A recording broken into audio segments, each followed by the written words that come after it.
मुझे इतनी लंबी वीडियो बनानी नहीं थी, लेकिन बनती चली जाती है। पेरेंट्स अपने घर में बच्चों को हर तरह की सेफ्टी की चीज़ें सिखाते हैं, एक बॉटल के ढक्कन से लेके एक गटर के ढक्कन तक की। लेकिन मसला ये है कि बच्चों को सबके साथ सीखने में मज़ा आता है। क्यों? क्योंकि उनके पास वो एक्सपीरियंसेस होते हैं और फिर उनके पास एक स्टोरी होती है जो वो देख रहे होते हैं कि उसने 4 बच्चों में से 3 जो है वो समझ के आगे बढ़े, लेकिन 2 नहीं बढ़े आगे। ले स्कूल्स में बच्चों को डाइनिंग सिखाई जाए। आप लोग डाइनिंग भी जो है वो पहले सिखाई जाती थी स्कूल्स में, और लेकिन अब जो है वो कोई एक दिन पूरे साल में हो जाता है जिसमें डाइनिंग सिखाई जा रही है। एक दिन बस, just a day.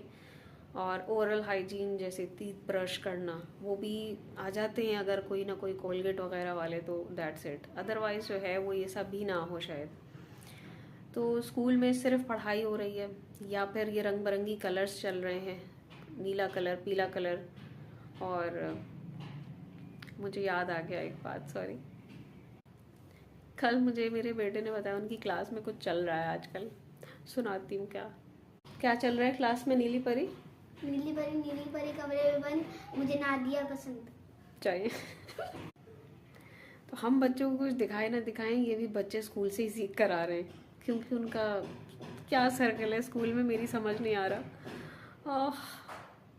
School needs to revive करें, कुछ अपनी पॉलिसीज़ को चेक करें कि वो क्या चल रहा है उनके स्कूल में। बच्चों को देखें, गॉसिपिंग सुने बच्चों की, और रियलाइज़ करें इस चीज़ को कि क्या चीज़ बच्चों में चेंज हो रही है। उनको भी ये देखना चाहिए, क्योंकि ये सब पेरेंट्स तो देख रहे हैं। I take it as a humour, क्योंकि अगर मैंने हर चीज़ को बहुत ज़्यादा स्ट्रिक्टली कर लिया तो फिर स्कूल में तो ये सब हो ही रहा है ना, बच्चे सीख रहे हैं बच्चों से।